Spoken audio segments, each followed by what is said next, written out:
You can't get hysterical about Craig before we start doing the podcast, Sara. Okay. Okay. Okay.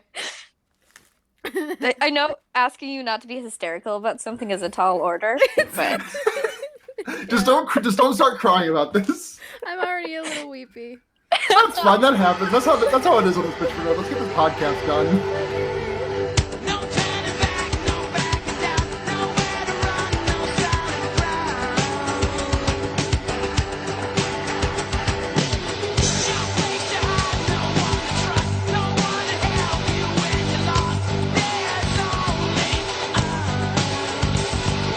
Humans, pork your androids, ears, and taxons. If you managed to snag a pair of earbuds, welcome to the Wonder Years for all your Animorphs rereading and eventual rewatching needs. I'm Sara. hey, I'm Blair. Hey, what was that? Hey. It was like a shitty thing. It was like the composer of Flight of the Bumblebees was like, how can I make this like shitty though? Okay. And I'm Sara. Well, Hi, Sara. Sara. I mean, I have questions, but I don't think you're going to be able to adequately answer them. I mean, I always kind of go a little bit sing-songy at the end of my shit when we do this show. I'm sure you've noticed. Yeah, but that was a little bit next level, right? Listen, I just ate a burrito the size of my head, so we've got about 30 minutes of activity in me, so... Until you just, like, fall asleep. Yeah. Until your whole body just gives out of... Fall asleep, wake up in 2 hours to poop, and then fall back asleep. No. Yeah. No? Just out for 14 hours. But yeah. We read it. Burrito. So we read an anime. Well, actually, no. I have a funny anecdote. It's not related at all to the book, but it just happened to me. Sure.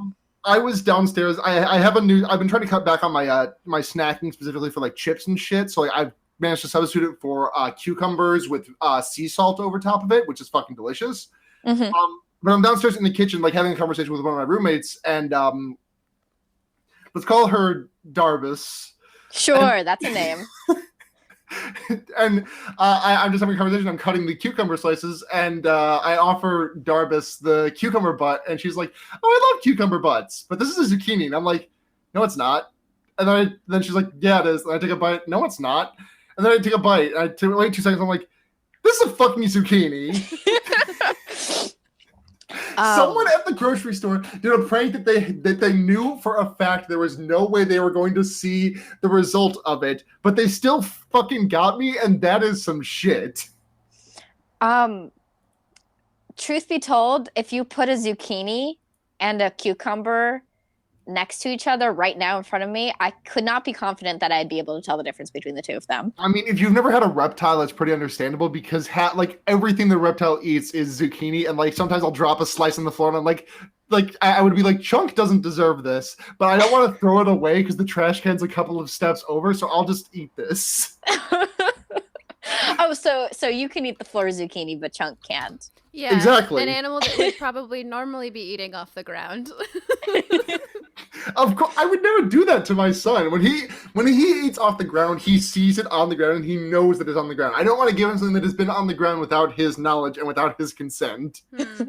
Informed, enthusiastic food consent. We're all just animals that are eating off the ground. So, anyways, we read an Animorphs book this week. Mm-hmm. We sure did. Well, let's talk about the cover first. I actually have it physically in front of me because last week, shortly after we were recorded, I believe actually, no, because that was 2 weeks ago. So just last week, unrelated to us recording anything, I was just tying those events together. I'm spiraling. Burrito spiral. I was walking down the street. You got this, Sara.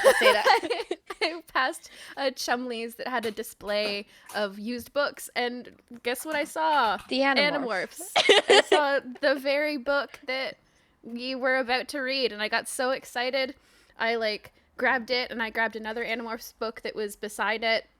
And I sort of fell into the Chumleys, and I was like, how do I pay for these books I found outside? And the cashier was like, at the cash? And I was like, okay. So I know how to function in society, and I'm fine. Great Sorry cover. sorry about the weird sound in the background of my audio. My girlfriend found a pop filter for $2 and she bought it for me, and I just realized I hadn't attached to my microphone yet.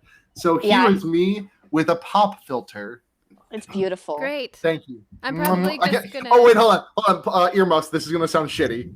Well, don't. No, it didn't sound shitty at all. That was just me. That was just me taking the sock that's been sitting on my microphone for 2 months off of it. Okay. Let's talk about it. Let's talk about it. I'm laughing about Sata's panic. Well, don't. Okay, I do actually have something specific to say about this cover, because as soon as I saw it, I was hit in the face with like a wave of nostalgia, because I'd never read these books before, but I'd always just stared at the covers whenever I was like a small child at the public library, and I distinctly remember looking at this one and being like, "Wow, I wonder what this book series is about. That sure is a fucked up looking rat." This one's got an image that sticks in your craw. Yeah, I mean, it's good. It's well, it's good. I'll stand by that. No, I'll stand by that. So I mean, I think this was interesting because the fourth one is very much. I'm getting a very Stuart Little vibe from it, and the third one is like a third one is like the third one is like a mouse furry with really bad posture. Yeah, I like love the fourth one because it's like a cool mouse with eyebrows. You know, it's like still got eyebrows and like it's gonna be a little bit like actual defined hair too. Yeah. Mm-hmm. Mm-hmm. Yeah, I'm a big fan of the fourth one. More mice and other assorted animals should have eyebrows. Right? Right. This is something I can get behind. I'm 100% behind that. Is that Lumpo 2020's campaign slogan? Yes. Okay, let's reference something nobody knows anything about. Yes, it's Lumpo 2020 is arguably your most famous contribution to online, Blair. That is definitely not true, but I appreciate. Okay, until you joined the Always Sunny fandom. Before that, I was the matriarch of the Yogscast high school AU fandom. God, you're right, you were. Anyways, we can't talk about Yogscast high school AU. That's just a little window into like what I've been up to my entire life. So, I write a lot of fan fiction. Yeah. So this ends the David trilogy. This does. How y'all feel about this one? Weird, because the whole time I was like, these are childs. I know. Well, I think this is the last book that Capelgate actually wrote herself. Oh, really? I think it's also the best one. I can understand that. That makes a lot of sense as like a send-off for everything she was going for. I'm gonna double check that, make sure that I'm correct about that. I'll also say that in this book, the fact that their children was driven home much more aggressively, because we learned that they are probably 12 or 13. Oh, yeah? Because at one point Rachel is yelling at Jake and she says, "You're not yet in high school." Yeah, that was really like, Jesus, I forgot how young these kids are. Yeah, because I thought they directly referenced high school before, but maybe I was wrong. Yeah, but yeah, holy shit. I really thought that they were probably like 14, 15, 16, like grade 9 or 10, right? But no, it sounds like they're probably in grade 7 or 8, which is like, shit. Kids. Yeah. Oh my god. No, that specifically is really insane, because I missed that detail while I was reading this one. Yeah. So hearing that, I'm just like, oh boy. Oh man. We have some children's here. We certainly do. I wonder who canonically is the oldest out of them. I'm sure it's been I'm sure it's been mentioned at some point, but I don't know it off the top of my head. I don't know if it has. I would guess Rachel. I don't know why. Let's see. I'm gonna go Rachel, Tobias, Marco, Cassie, Jake. Yeah, I would think something like that. Jake being the youngest makes him an especially deep character to me. I just thought it was cute, but yeah. So speaking of children, if you were 12 in 1998, this makes a lot of sense because we basically open up with Rachel in the middle of a dream sequence. And in this dream sequence, she makes a South Park reference. Oh my God, I was like, hey, what? Who? Yeah. And who's, okay. Look, I know it's like everyone was watching South Park as a child, but who was watching South Park as a child? Who let Rachel watch? It was one of the shows that I was explicitly banned from watching. Oh, I don't think I was even aware of South Park when I was 12, yeah, but my parents were extremely like strict about what animated shows I could and could not watch. This meant that like I was allowed, because they didn't really watch any of these shows, they just kind of based it on what they'd heard from external sources. They let me watch King of the Hill before letting me watch The Simpsons. And I was not allowed to watch the Donkey Kong cartoon until I was about 7 years old. why? Yeah. No idea. I think like I wasn't allowed to watch shows not because of adult content, but because a certain one of my parents thought that all TV was anti-intellectual. Sure. So I don't understand any of your fucking SpongeBob references. I don't understand your Simpsons references. I don't have any of this nostalgia, and I'm lost on the internet all of the time. Sarah, truly a tragic figure here.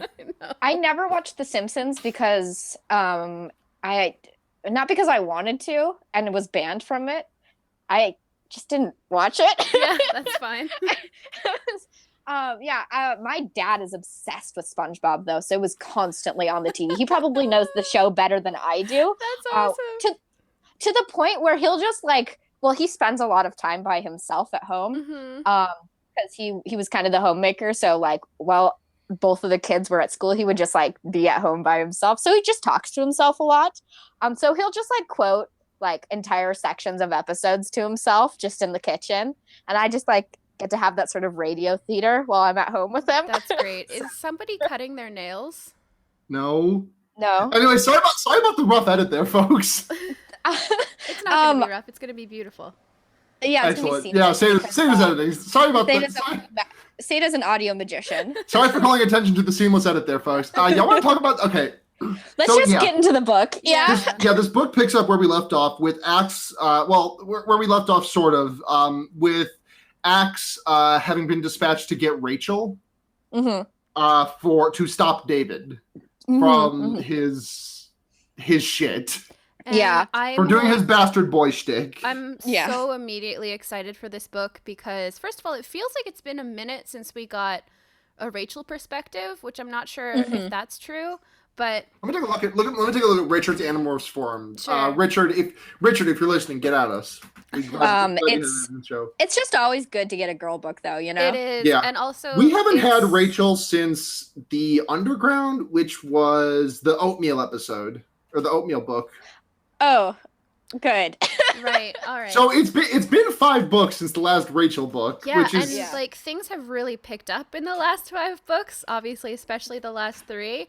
But in particular, immediately this book starts planting the seeds that this is going to be Rachel finally contending with her like morality and finally contending with the hints we've been seeing dropped over the past few books where other characters have talked about how much Rachel enjoys being at war and how she was made for this.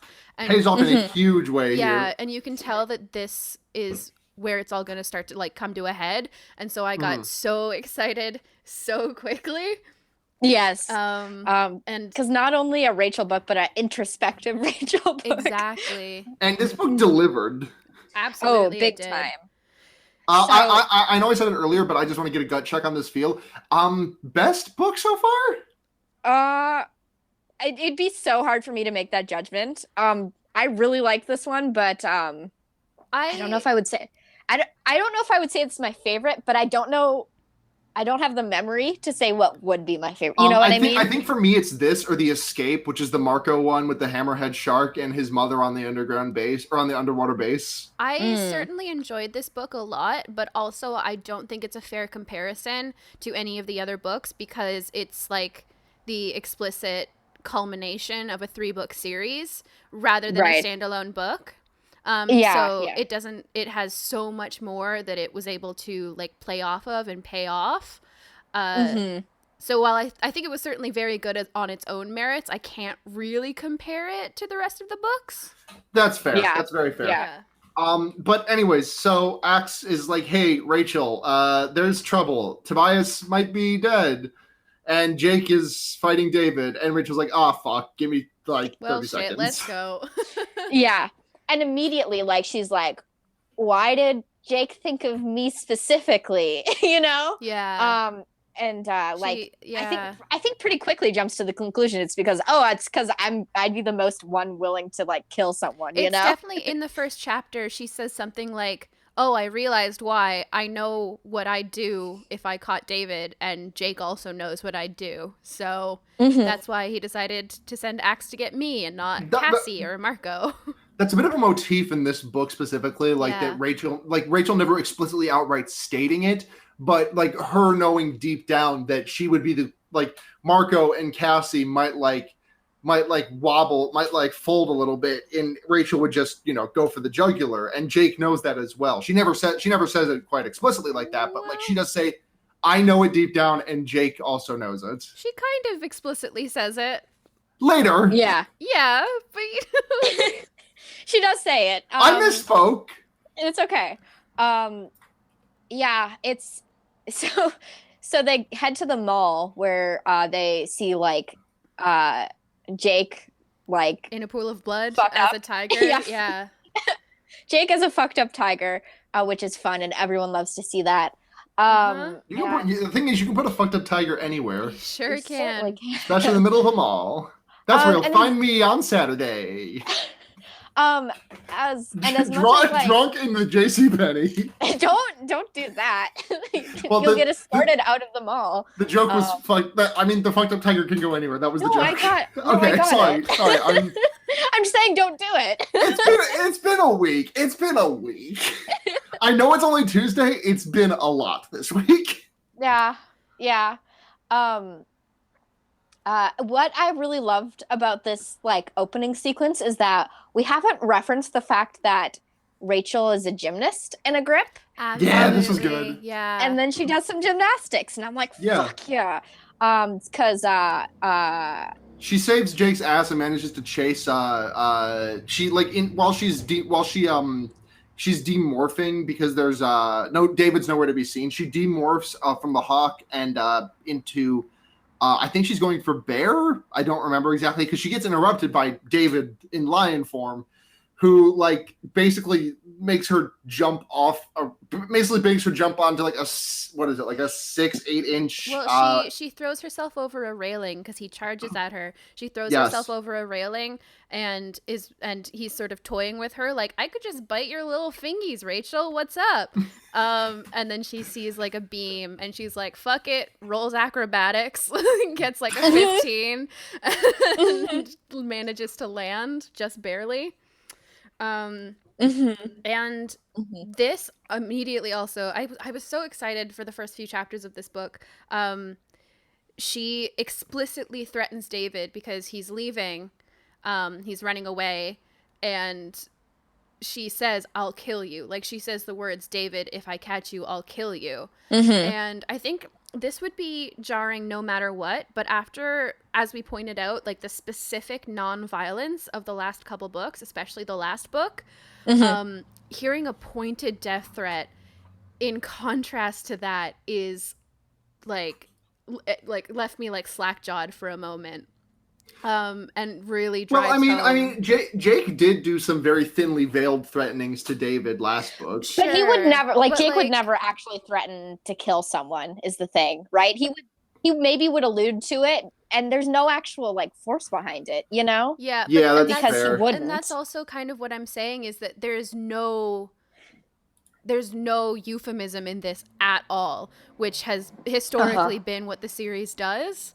And because it's a kid's book for kids, you know? Exactly. And so having her, and she even corrects herself at one point. She says something like, in her internal monologue, she says, oh, I'm going to destroy him. No, I'm not going to destroy him. I'm going to kill him. And it's like, holy shit. And Yeah, I mean, yeah, I guess. Get it? I get it because Girl power, I guess. feminism to new levels, baby. Yeah. And basically at this point, the cops have discovered that there's a dying tiger in the middle of the mall. The paramedics show up, which is great. And also, Rachel and Axe correctly guess that they'll probably end up calling Cassie's family to come rescue this animal. And I love Cassie's mom and dad and Cassie all show up. And Cassie's immediately like, what the fuck? I know this tiger, which is so funny to me. No. Just like, Oh yeah, This yeah, is one she of feigns ours, it. yeah. Yeah. no, Cassie's mom knows because Jake has copied a tiger from The zoo. the place she works. Yeah. And so Cassie's mom is like, oh, wait, what the fuck? This tiger escaped from my zoo. I just love somebody walking in and knowing a bunch of tigers so well that they're like, oh, this is definitely a tiger that I know. Yeah, Sure. I can't say It's I would great. be able to like point at a tiger and identify it in any sort of like way. Yeah. I mean, if you work in a zoo, you probably notice like some fur patterns Well, or yes, something. but the average person. I just think it's delightful. No, it's great.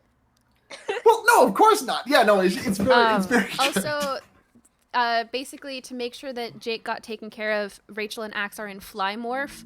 And after they think they're pretty sure that the situation is under control and they've spoken to Cassie about it.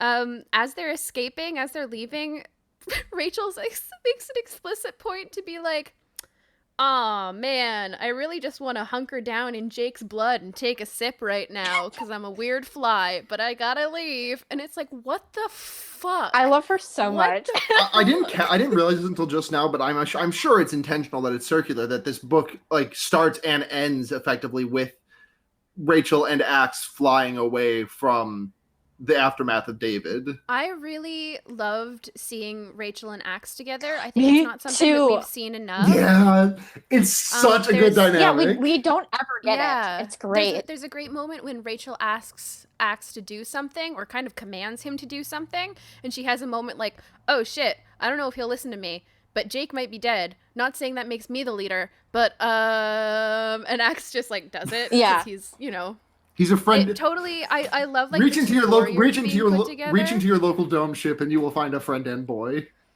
Exactly. Yes. A son and boy. Sorry, Sadie, you were saying? Well, they're two Two warriors, warriors. something like you that. said. Oh yeah, I just love seeing like the warriors put together and be sort of tactically Yes. minded because they're definitely the most vicious of the group. Oh, And for sure, yeah. Seeing them work together is really cool. And Mhm. they essentially escape up to the roof where they find another couple cops who are like investigating the broken skylight, and they realize these cops are controllers because they're like, oh, that must be an Andalite bandit. And this, yet again, I So love good. the Yerkes' villains so much because they're like, shit, Visser 3 would be so pissed if we didn't like kill or capture him. Well, maybe Visser 3 doesn't have to know. They are the best. They're so Like- good. The Yerkes being cowards as like one of their defining traits just makes them still some of my favorite antagonists in like all of sci-fi because they are such little fucking wimps and I love Yeah. it. It makes me so happy. Yeah. Ugh. Yeah. Well, it's like how little gets done because they are afraid of their higher ups. Yeah. You know? Exactly. Like I bet they could have probably taken over the entire universe and by this point, were it not for like, geez, but if we like fuck up and then tell someone, they're definitely gonna kill us. So let's just not do that. I know. It's yeah. And it's probably like a lot of time just spent, sitting on your ass and twiddling your thumbs because you're like, but if I fuck it up, I'm definitely gonna die, so I might as well just not do anything, right? Exactly. It's so good. It's sort of like this weird critique of like corporate culture. Yeah. Like, I mean, mean, I feel like obviously, it's more about political systems. right. but, Obviously, that like, was most obvious in one of the earlier books, like one of the first 10, when like Visor 3 had them dead to rights, and just to like fucking basically just to rustle his fucking jimmies. Visor 1 is like, I'm gonna let y'all go free. See ya. Yeah. Yeah. Yeah. Every single time that happens, it's my favorite thing. They're so useless. Yeah. It's great. And at this point, Rachel and Axe go to make sure that David hasn't found Marco and Marco's okay. And at this point, we see David do what is arguably, if we follow the in-universe logic and morality, and probably objectively, the absolute most horrific thing that David has done yet. Yeah. Oh my god, yeah. Which is morph Marco, basically. Yeah. Yeah, hog Yeah, tie they and find- morph Yeah. Marco. Yeah, they think that they found Marco sleeping, and then when they go in, Marco hits Axe with a baseball bat. Louisville Slugger, baby. You got that product placement. Just like Carrie if Underwood if you used. need to fucking murder a bird, Louisville Slugger. Take it to both headlights, kill a bird. But he doesn't do a very good job, does he? Yeah, he doesn't. He's really, you know what? So I say, did you? Gotta say- Did you just say tail lights? No, I said headlights. Okay. I was like, that's not the lyric. It could have been. No, but could have been. You know. Yeah. Gotta say, for someone like going up against a bunch of birds, David's not particularly good at actually taking any of them out. Yeah, because like, I mean, he should have straight up just killed Axe. Yeah, but like Axe was like, his like part of his beak broke, but then he was like Yeah. fine. For some reason, for the obvious reason, it really made, you know, that awkward, I think it was an awkward zombie comic that always used to go around explaining Pokemon type Yes. weaknesses, and the one that's like, why is fighting strong against weak against birds? It's like, have you ever tried to punch a bird? David did it. He punched Yeah, the but bird. like but he didn't do a really good job. No, he didn't put right? he didn't put his back into it. No. He didn't. No. There was no follow through on the swing. It didn't clear the stands. No home run. Just an in the park double. Yep. Speaking of birds, so as we know, we all talked about how the fact that Tobias died last book, but okay, and we all kind of knew, or at least I knew, that he wasn't going to stay dead Yeah. for sure, because like there are more books in this series and you're not going to lose like a fifth of your cast, six. right? Or six. And the way we find out that he's not dead after like Rachel absconds is he's just like, oh, I was supposed to be dead, I'm right here, hello, how are you doing? I know. Because David thought he killed Tobias, but he just killed some other random red-tailed Killed hawk, another bird. which is like a horrible but also kind of the funniest fucking thing ever. Like I literally laughed out loud when I read that, because I was like, dumb book, like, okay, you created this, it's such like a hilarious payoff to like the tension of like losing a character, right? Yeah. Like, I mean, even if you don't think, like, if you genuinely think Tobias is dead, and it's like, there's no grandiose reason why he survived. It's just that they killed the wrong just one. that David. Right? I It's love just it. that David like. It's so fucking stupid because he's a child. He's It's just like- a child. It's so horrific, but it does make the mental image of David just fighting a random bird The bird's kinda so funny. But I mean, I still hate him for just killing a bird, even if he thought it was just a bird. So Oh, I mean, obviously, but I think Yeah. it's the failure inherent in it. absolutely, especially because he's Yeah, so And he fucking like smug. he doesn't find out that Tobias is alive until the end of the book. Which Right. ends up, it's basically the only reason that any of their plans work. Yeah, it's Which is it's a great. huge ace up their sleeve. The biggest ace up their sleeve is that David didn't know how to check if didn't bother to thought speak some shit to the bird. Yeah. I will say I was reading this book in the library, and I did have to lean back and sort of fan my eyes a little bit when Tobias just like swooped in, because Rachel was like being attacked by David, and Tobias is just like, sup? And I was like, The boy and the lad and the son He's here. and a child. He's The here. boy. Yeah. And then, Mhm. okay, I will admit, as much as I thought that payoff was kind of interesting, I found the way that all of the tension of all of the injuries suddenly wrapped up in 2 paragraphs a little underwhelming. I mean, yeah. I understand. I mean, that's just much Capelgate's writing style. She just gets to the peak, goes past it a little bit, and then just moves on to the next rising action. Not normally this drastically. That's fair. That's fair. And, I'm saying it's the logical conclusion of her writing and style more than it is. I understand why she did it, because she had other shit to get to, obviously, in the book. I just found it very, like, discombobulating and jarring. Yeah, because it was like, Tobias is here. Oh, that's cool. End of chapter. Next chapter. So Jake was fine because adrenaline and he demorphed, and Marco was fine. We found him in a closet, and obviously Tobias was fine, so it's all good. And it's like, and then we went to school. After on No Sleep, finally there was only one closet left for Marco to come out of. Yeah. Someday, buddy. Someday. And then, yeah, this can just keep... the thing about... It's almost... I think the only reason that didn't throw me off so much is that the book immediately starts building this tension again, because for this entire book, David is essentially a specter. Yes, there's no way for them to know. Yeah. This book, these books are always a little bit like horror-y in some ways, just about like, the alien, like the invasion of the body snatchers type shit. But like, this is the first, like, this is basically It Follows. That's exactly the comparison I was going to make. Yeah. Fuck yeah. Stole a joke from me. Stole a punchline. Dab. It wasn't going to be a punchline. I was just going to compare them. Oh, okay.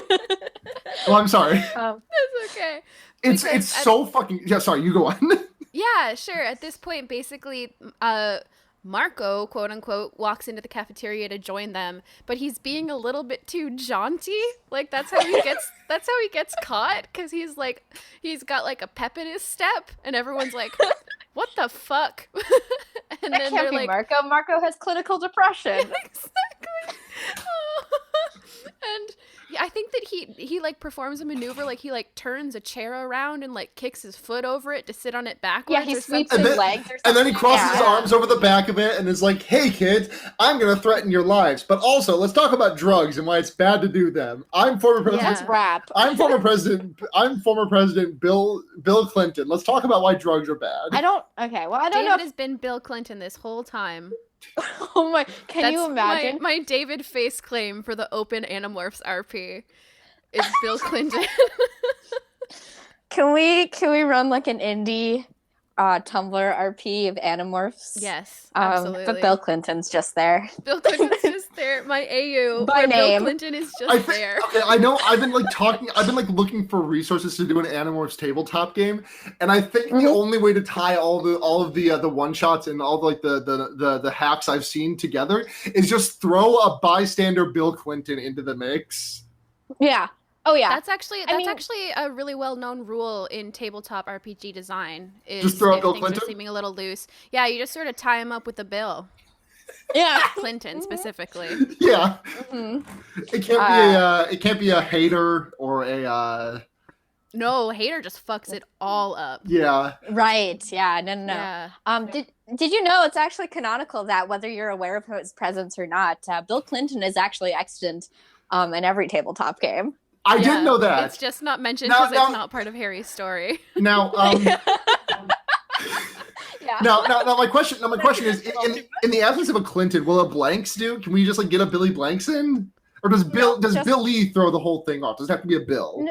No. It doesn't matter if it's Clinton, Bill specifically. Okay. Because he's just.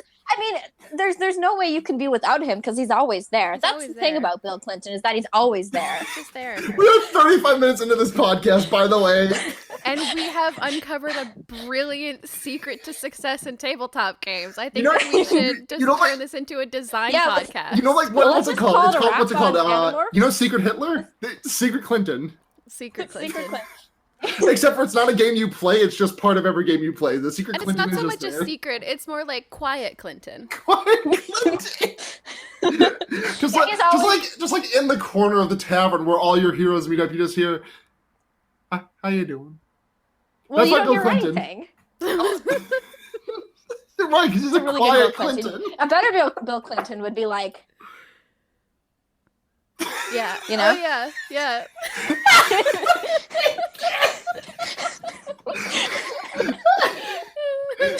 That's a direct quote.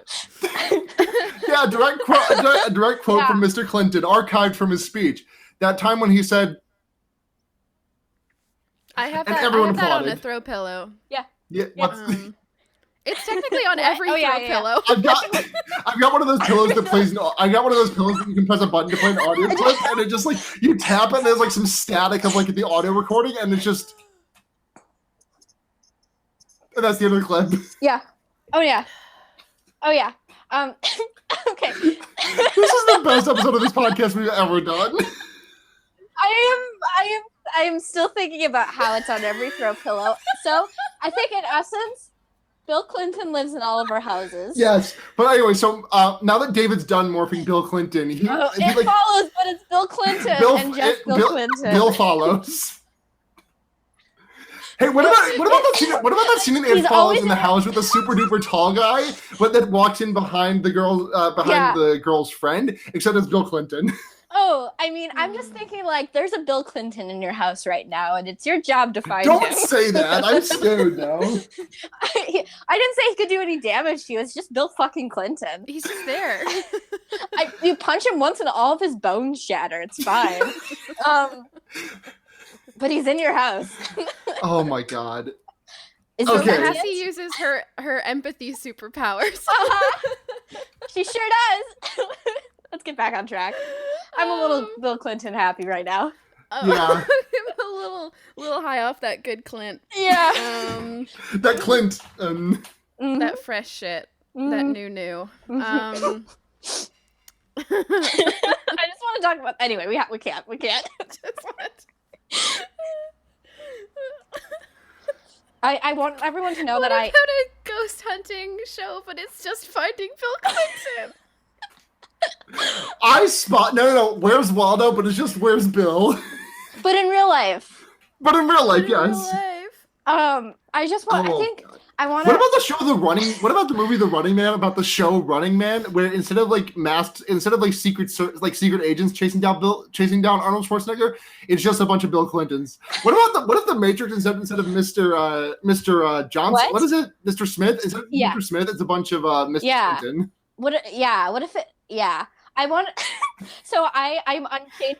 Mr. Anderson. I'm unchained from a laptop right now because I'm in a place with no Wi-Fi, so I have to use the data off my phone. So I'm just kind of pacing around this living room, and I want to ascribe at least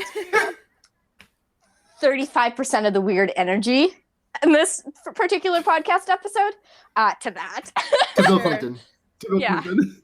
It's also the Bill Clinton. 35% of the. Okay, so. Sorry, were you guys saying something? Hey? She filed a report on that, which led to some changes. Hey. Sara! Can we have Bill Clinton playing gently in the background for the rest of this podcast while we talk about it? Can we do that? It's not a very quiet Clinton at that point. Okay. Brief break. I need to get some water before I puke. That's awesome. We have to get back to this fucking book or else we'll be podcasting infinitely.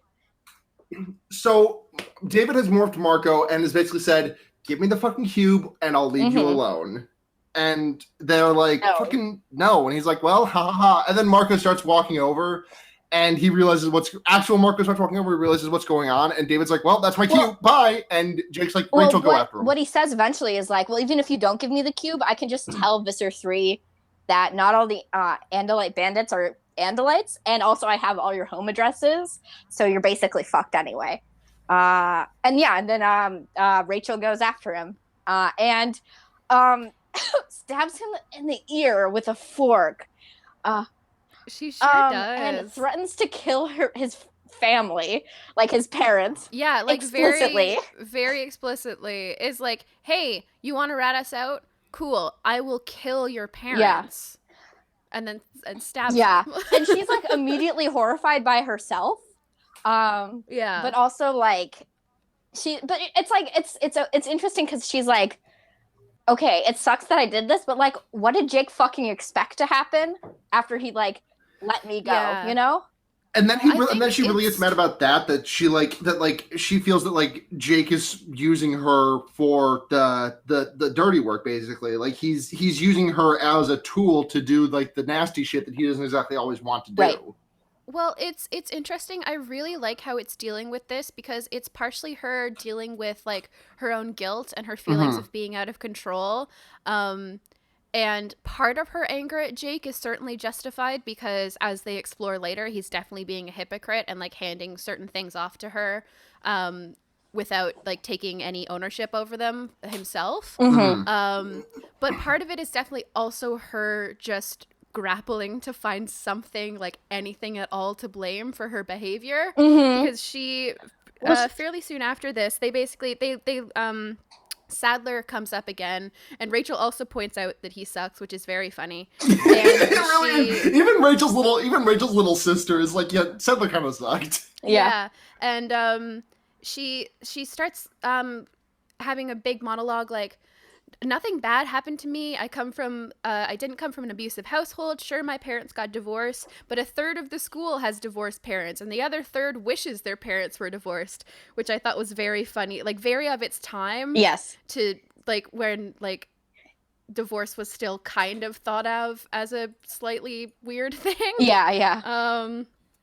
And yeah, she basically she realizes that she has to go confront Jake, and she nearly gets stuck babysitting, but she just straight up older siblings her way to freedom, by being like, "Oh, okay, yeah, sure, I'll babysit Jordan and Sara," and then Jordan, who's the eldest of her little sisters, is like, "I don't need a babysitter," and Rachel's like, "Oh, well, if I'm here and I'm babysitting, then I guess you're being babysat," and Jordan's like, "No," so it takes about 5 minutes for Rachel to just like leave the house. Yeah. Jordan's Because probably basically, fine. yeah, I think so. Because basically, I believe it's at this point that we learn that Sadler's probably gonna die. Yeah. Yeah, he's like Um, in like the ICU, but for kids. Yeah. So Which is a very depressing place to be. yeah, okay, and then Rachel has to But- Rachel has to have a conversation with her sister about mortality, and like I think it's kind of the thing that's like Rachel's pretending to be a little bit less equipped than she actually is. She kind of just talks through platitudes a little bit, and it feels like, I mean, obviously she's still a child, but I feel like she thinks about death more than the average child does, you know? So yeah. She's certainly confronted it more than the average child has. I think I might have accidentally skipped a little while ahead, but I really like when that conversation happens because even though she certainly is like speaking like from the understanding of a kid, I think it's a really interesting discussion of how much grief is tied up with guilt. And how there's always that part of you that's like slightly happy it wasn't you and slightly upset, however irrationally, that this person is making you feel sad by being hurt, and how all of those are really natural things. And I think that I appreciated that partially because of the demographic of these books. I love that it seems a little heavy, of course, but the thing is some kids are going to have to deal with death, and I love the thought that there are kids out there who could read this and have some sort of reference point for how complicated those feelings are and how it's okay that they're complicated. Yeah. Right. No, absolutely. I mean, I feel like we should normalize death in a lot of ways in society. Yeah. But I think normalizing an understanding of grief in children is really important because you have no idea what's going to happen in that child's life, and you're not protecting them from anything, you know? Because this is a natural consequence to living is dying. So it sure is. Yeah. No, I adored that. I thought that was really cool. So good. Mm-hmm. But so we kind of skimmed over a big-ish scene here. I feel like because the Jordan talk happens after the dolphin shit. Oh my god, we totally did shit. Yeah, it's okay. But that's all right. It's kind of all. This book is so well structured thematically that it all kind of ties together. Mm-hmm. But this also is when they start to really have to do like subterfuge, because basically Rachel goes to meet everybody at the barn, and they start making a plan out loud while having another plan secretly because they just don't know David could be anywhere, could be listening. Right. Well, the first thing that happens when she shows up, which is a really good character moment, is that she basically like gives Marco the fucking floater for the alley-oop dunk. And then she's like, okay, yeah, that's Marco. And then Cassie's like, yeah, we all did that when we first got here. And Marco has some sort of line that he's like, all right, guys, now that you've all tested me, I'm a little worried that if I miss a punchline, you're all gonna, like, murder me or something. So if we could just, like, move on. I love them so much. They're just like best friends. It's really great. Yeah, there's a couple really interesting. I think, like, as much as I said, I can't necessarily say that this book was better than other books. It certainly has a lot of the things that I really love about the series in it. Such as, like, in between all of this tension and drama, they still get the chance for these little nice character moments. Like they're basically flying to the Marriott and a storm hits and they're all in a bunch of trouble.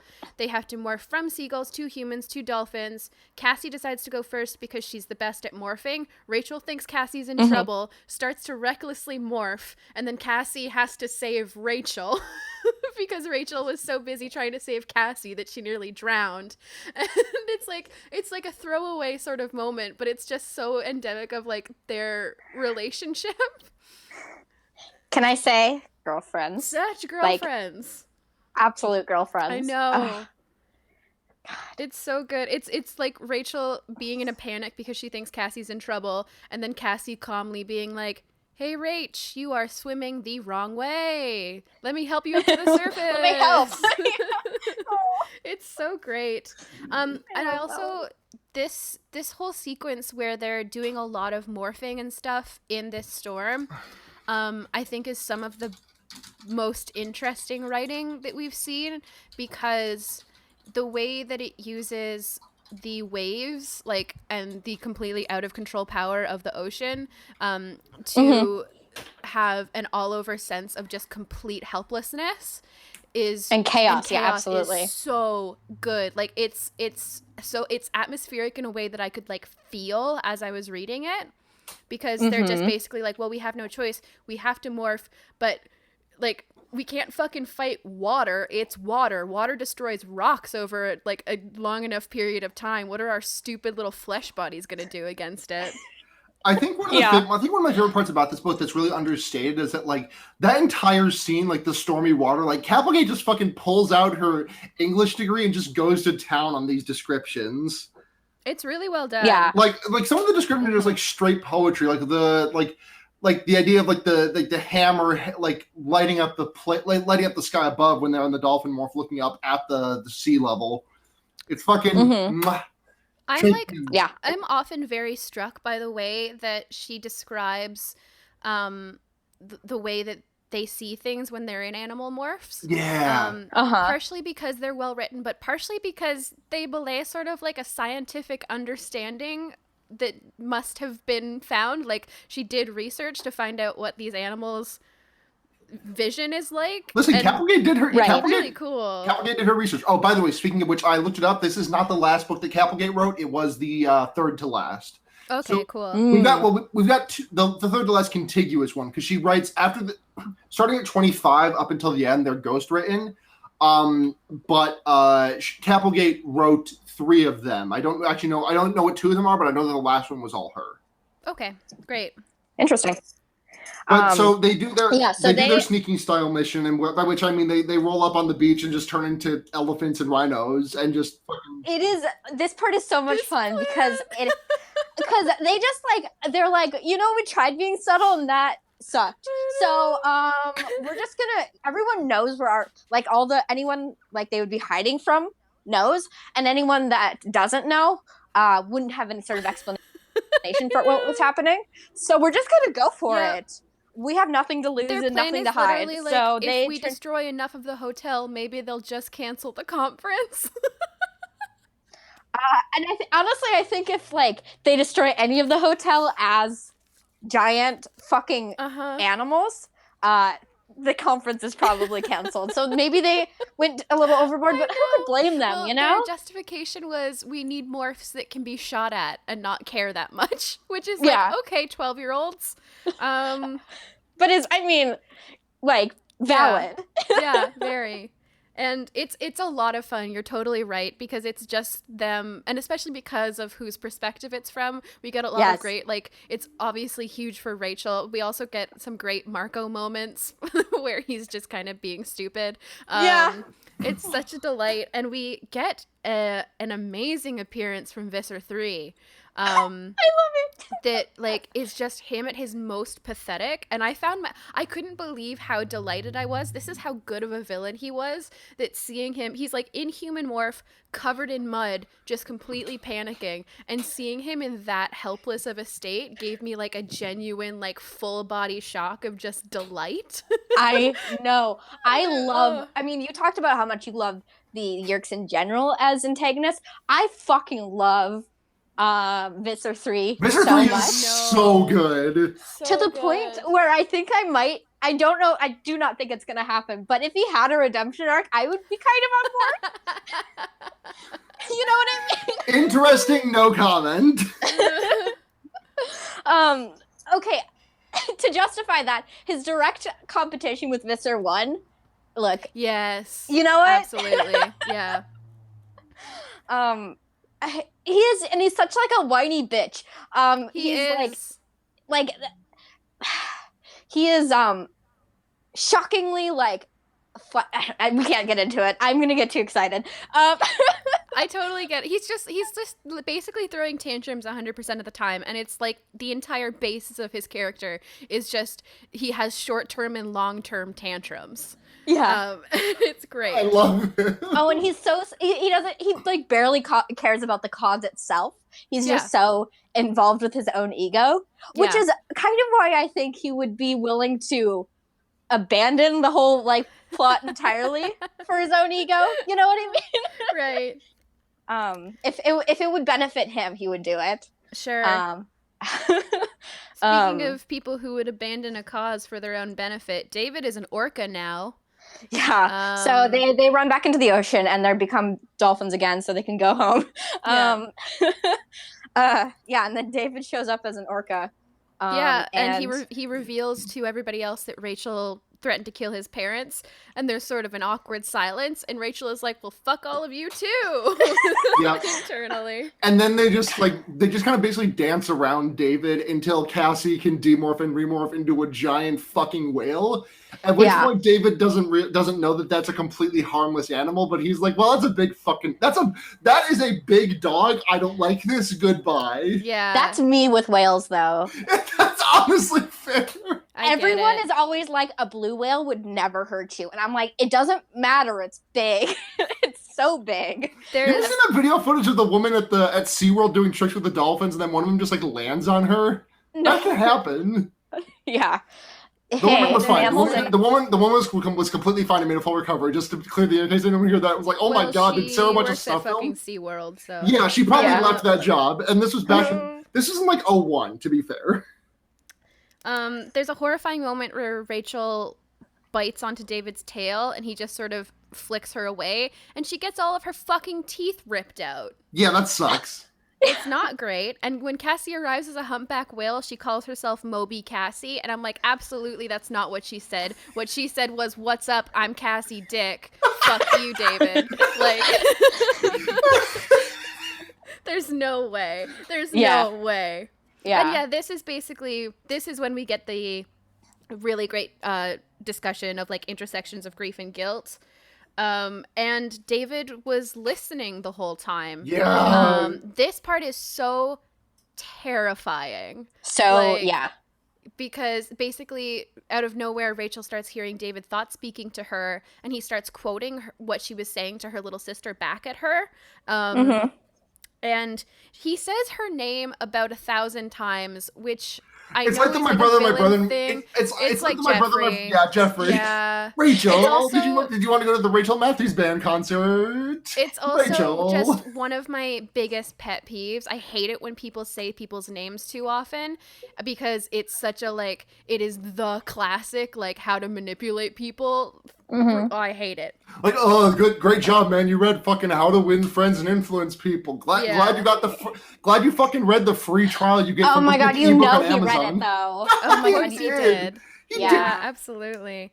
And Ugh. then He also basically- probably watched the movie. He probably also like read the spoof book How to Lose Friends and Alienate People as like what not to do. Yeah. he basically like villain monologues Yep. and then ends it off with like, well, go enjoy your shower. And Rachel's like, I'm good. I'll stink tonight. Yeah. I'm gonna leave. And Yeah. it's so Yeah, bad. who could blame her? It really sucks. And basically it just keeps getting worse because Rachel goes to confront Jake basically about using her as a weapon. Like she's gonna finally like take all this anger out on him. And they have a really interesting conversation Where Jake tries to play it off as like, oh, I just needed firepower, and you've got the most damaging morse. She's like, okay, but what about the fact when you sent me to deal with with David, and then at that point, Jake's parents come in and they're like, okay, we got to get going to see Sadler before he fucking beefs it. Let's go. And so like Jake is like, we'll fucking talk about this later. And so they pile into the car and drive out to the hospital, and it's like, oh, it's a miracle. Sadler is healed. He's got no skin abrasions or broken bones, and he doesn't look like Hamburger anymore, which that's Jake's dad says that Sadler looked like Hamburger. I know, that's brutal. I know. It is brutal. You don't say that. Okay, you say about that. a person I mean, you can say that unless- about a person who like has recovered. Sure. But I guess. so Jake. I feel like a person can say Yes. that about themselves. Jake immediately realizes what Rachel doesn't, because Rachel's like, oh shit, it is a miracle. And Jake's like, hey, that's David. I mean, I don't even know what Rachel was thinking, because immediately I was like, oh, they were like, oh yeah, he was about to die, and then his eyes opened, and like I didn't have to hear anything about the recovered injuries. I'm like, oh, David morphed fucking Sadler. Sadler. I think Yeah. she was just so in her feelings from having her conversation interrupted that she was too busy like trying to work, because several times in this book she's like, listen, I'm not really one for feelings or thinking about stuff. Yeah. Specifically, I love you. I think like one of the things that Rachel later says after this revelation, she and Jake sit down and have a talk because they know there's nothing they can do in the meantime while they're stuck at the hospital. So they sit down and have a talk. And Jake has this long diatribe about like, he says like, Rachel, I think you're like the only person who would be like a little bit upset if this all ended. Cassie's got her own reasons. Cassie doesn't like this. Marco has personal reasons. Axe just wants to go home and fight Yerks with his own people. Who the fuck knows what Tobias wants? But you, Rachel, you love it. It's what makes you so brave. It's what makes you so dangerous to the Yerks. And her internal response is just, I let his words blow past me. I heard them. I'd feel them later, but I didn't want to feel them right now. Yeah. Which is just, that says so much about her in 2 sentences, and it's very good. I mean, she compartmentalizes Yeah. so much, and a lot of that comes to a head in this book, but she still does a lot of These are broken children. So it's great because like they do that, but they both of them acknowledge that both of them have passed the point of no return. Yep. Because Jake is like, everyone's got the... He's like, everyone's... says that to her. And then Rachel's like, okay, cool. Well, what about you, Mr. Commander? Like, this war ends and you're just going to go back to making B- and being okay at basketball? So very funny. Which is like unnecessarily brutal, you know? But then Jake is like, everyone's got their limits, and nobody's found mine. Get it? Mountain goats, mountain jokes. I literally, the top of this page says in parentheses, choked out mountain goats, start of a Rachel playlist. Yeah. But, Wow. But yeah, Rachel says that, and then Jake also says that he doesn't really know his limits either, because he thought his limits were like using his cousin, his friend, as a tool to enact violence, and he's like, but guess I'm not above that. I Yeah. always have such intense emotions about characters who are like related to each other. Um, Absolutely. and the fact, like, yeah. I mean, cousins, like they are in it for like the fucking like for better or for worse. Like they've kind of committed to the whole thing. Like Jake is committed to being a leader, and Rachel is committed to being a warrior. Like Jake fucking said, like everyone else would be more than happy to drop it, right? So, but Yeah. they're like they will be both completely lost when this is all over, Totally. or whatever. And I mean, okay, now I just looked up the lyrics to Choked Out just for a quick second because I did reference that and you said it by name, but worried look on the face of the ringside nurse at one for once with the universe, like, oh my god, Yeah. Rachel. Hey, yeah, no, I was very like I immediately thought about it and I was like, well, time to make a Rachel playlist, I guess. for Please sure. link it to me when you make it. Sure. But Jake apologizes. He's like, yeah, no, you're right. I've been making you do my dirty work, and I've been washing my hands clean of it and just saying it was your fault, and I'm sorry.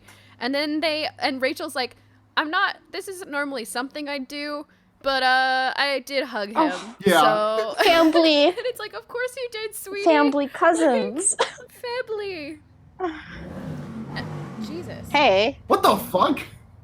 Fucking Hey, motorcycles. we're podcasting here. Hey, I'm podcasting here.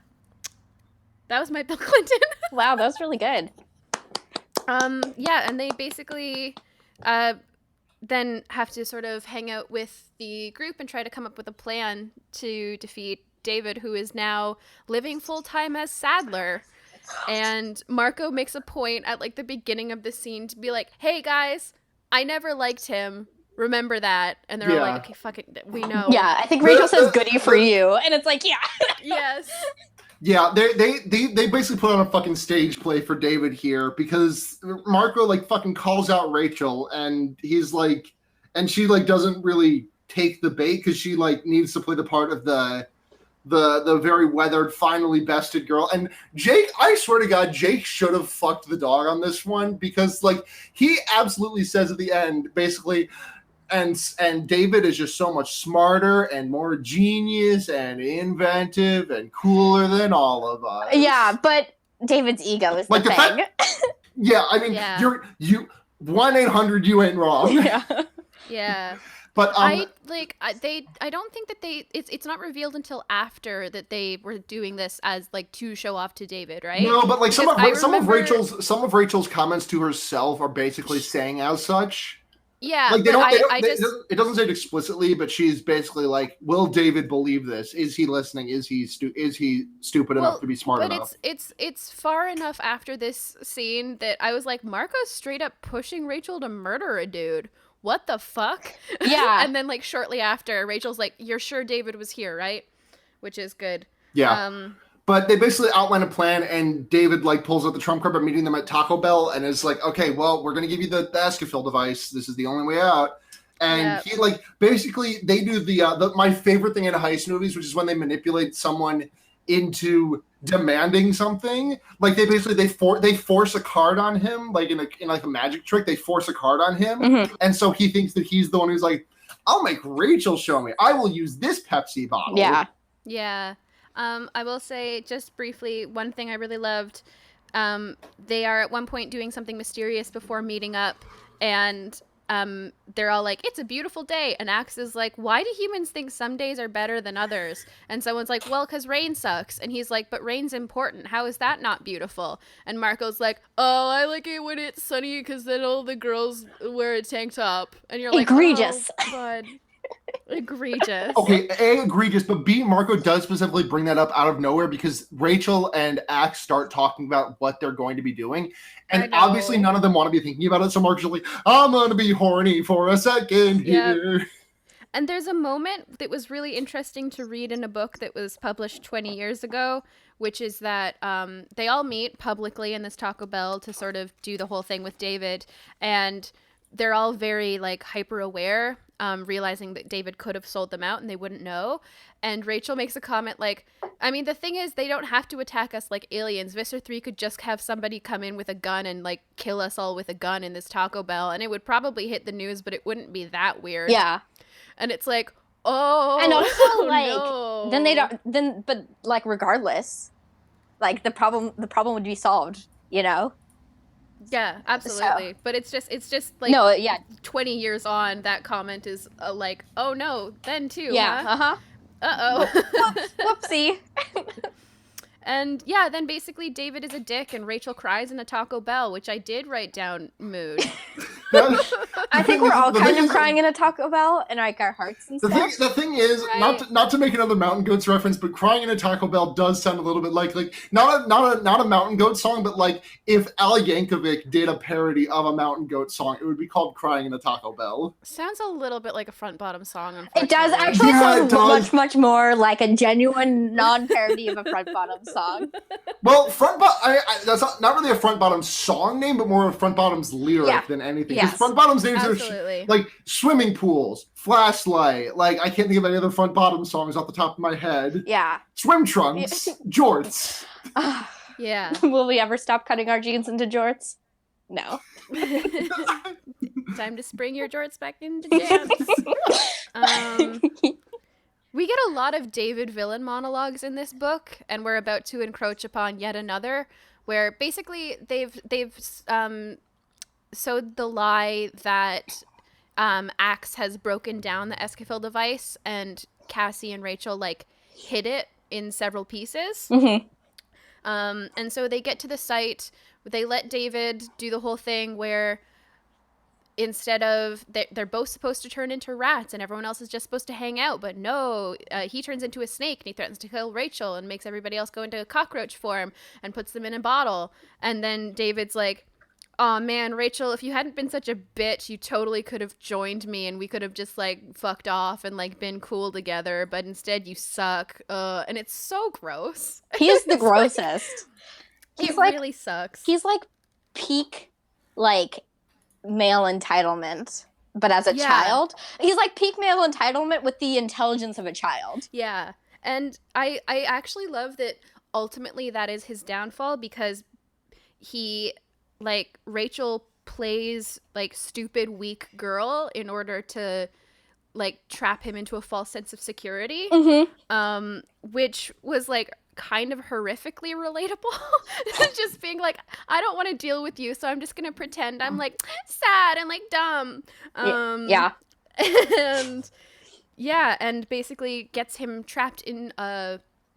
They end up catching him, but before they do that, David realizes something's up, and he like catches Rachel by the tail, and so Rachel chews her own tail off, which is fun. Like, she's a rat, you know. Like she's not an animal that can just drop their tail and like be fine. Yeah, she has to chomp it off. Yeah, and then like continue with it. Horrifying. Yeah, and then run the fuck out and let David be captured, and just this awful moment where Rachel like is like, all right, well, this is what we have to do. Yeah, and can I want to point out that in, would it have been either the first book or the most recent one of the trilogy, they had that long conversation where everyone was talking about how they needed to go about the plan with Visser 3 logistically, and try to look at all of like the logic and what he would do. And Cassie was like, no, in order to fight against a guy like this, you have to understand that he's driven entirely by ego, and you have like, that's what drives him. It's not the logistics. It's completely personal. Mm-hmm. This is 1000% that coming back up, which is incredible. And it's this terrible moment where Cassie just starts crying as they have David trapped as a rat in this cage, and Cassie starts crying, and it's revealed that like she came up with the plan. Jake and Rachel didn't know what to do. And Cassie was the one who was like, listen, if we make him believe this, we make him believe this, this is how he's going to act, this is what he's going to do, and ultimately it will be his downfall. Yeah. Which is like obviously has been explored in the past couple of books of her using sort of her like empathy powers for not for evil per se, but just to go against for manipulation code, certainly. Yeah, absolutely. Where she has to decide which life is worth more than another, basically. And yeah, they're gonna trap David as a rat. They're gonna make him a nothlit, and This is kind of they like send the whole thing of becoming a nothlit is so like terrifying for me. Like yeah it's just like when it happened when they like in the one where like she like Cassie almost becomes one. yeah That one's like that's freaky. totally Yeah, and it's just like especially as like a fucking caterpillar, right? yeah. But this is not a And caterpillar, this is a rat. This is a rat, which it seems almost scarier because they are slightly more capable of thought, and so it's very much implied that David like kind of knows that he's in there. Yeah. For me, this scene had a lot of really interesting echoes of starving the Yeerk out of Jake. Mm-hmm. But they just because have to wait. They just have to wait, and it's very specifically Rachel and Axe keeping vigil. I think that if one of them were made into a controller now, they probably wouldn't have a full rotating cast of people watching him. I think it would be, Rachel and Axe, because they can kind of handle it. Yeah. And other people can't. Yeah. Yeah. And yeah, Rachel and Axe just sit there for 2 hours while David screams and screams and screams. Yeah. And then they turn into birds and they like drop him on an island that a bunch of rats hang out on. And then later it's implied that David has become like a legend of a haunted rock because some kids were like on a boat and they went near this island and they went near a rock and they just heard it screaming. Oh my god. Oh my god. Yeah. Yeah. Yeah. And it's like, oh. Yeah. So and Rachel says flying away. Situation, David. Come on. Yeah. Why not? Rachel at the end, Rachel is flying away with Axe, and she's like, "Hey, Axe, I don't ever want to think about this again." Yeah. And who can blame her? Jesus Christ. Well. Hey. So that's David trilogy. Hey. Yeah. So can y'all understand why I was so pumped to get to this shit? No, it's good. It's fucking crazy is the thing. It's like insane. Yeah. More conversations about morals than I think we've had in a bit. I would argue certainly the most we've had outside of a Cassie book. Yes. Absolutely. Oh yeah. Yeah. Almost definitely. never. And like, God. do we talk about morals in a fucking Marco book? Anyway, let's get into some questions. Do you have those pulled up, Sarah, or should I? Yes, I do. We got one question this week. Okay. So we got a question from @Heavenly Evan, which is actually a question I want to talk about. So I was glad to see it come in. Did David kill a kid? K.A. Applegate, or Capplegate as she is frequently known, says he didn't, but it is crazy to me that she says that he didn't, because like he killed a kid. He killed a kid. I don't know. I don't think David. I think it's different because the kid was gonna die anyway. I'm certainly not arguing that he did a good. I mean, I feel like unless we knew for a fact that he was already dead. The question isn't was the kid he killed going to die anyways? Because then because then we have to draw a weird line of where exactly death happens, whether it's from the moment of, because Sadler, as long as Sadler was still drawing breath, he's still breathing, still kicking. And the question really is, would David violate his extremely reinforced code of never killing a human to get out of this in one final gambit by killing someone who was on death's door anyways? I mean, I guess the answer is obviously yes. And the question is, I mean, I'm fully agreeing that he also killed Sadler. Yeah. But if Capplegate says he didn't, either Capplegate has a fucked up perception of death, or she purports that David stashed his barely alive body somewhere, effectively killing him. Well, I mean, so no, I don't think he actually snapped his neck or anything, but I think standing in the way of any sort of, okay, so I guess there's information we don't know. Because what it says is that the elevator lights, the elevator broke down. The two orderlies and when the elevator opened again, Sadler was there. And he was perfectly healthy, but the two orderlies were knocked out. Right. So my question there is, what the fuck? Because obviously David used that time to morph Sadler. Right. What the fuck happened to Sadler's body? Yeah, that's a good question. Yeah, that part's not ever discussed and I think was probably deemed too horrific for this series. Oh God, do you think he ate him? No, I think that just inherently finding a dead kid Well, when you no, weren't no, when you thought they were No, alive. would be- Obviously, but like in universe, given that there were three bodies that went into the elevator, 3 bodies that came out. 3 bodies that went in were the two orderlies and Sadler. The 3 bodies that came out were David as Sadler and the 2 orderlies. Where the fuck did actual Sadler's body go? My assumption is because it's a hospital, the elevators open on both sides. So theoretically, he would have been able to drag him out into the hall and stash him somewhere. But they explicitly state that the elevator broke down. There's no way he could have been able to get it out the back door. I don't think they explicitly say it broke down. I think they say it was jammed. Yeah. Okay, no, you might be right about that. Yeah. Yeah. So it was just stopped, which is Yeah. yeah. That is like the only thing I can think of as like the in-universe justification. Yeah. 'Cause partially, if he'd eaten him, then when he morphed, I don't know how that would have worked. Like when he morphed back to human, because a human body can't fit inside of another human body. But would that okay. So if you eat something while you're in morph, but then change to a different morph, I think that stuff you ate sticks in your old morph, right?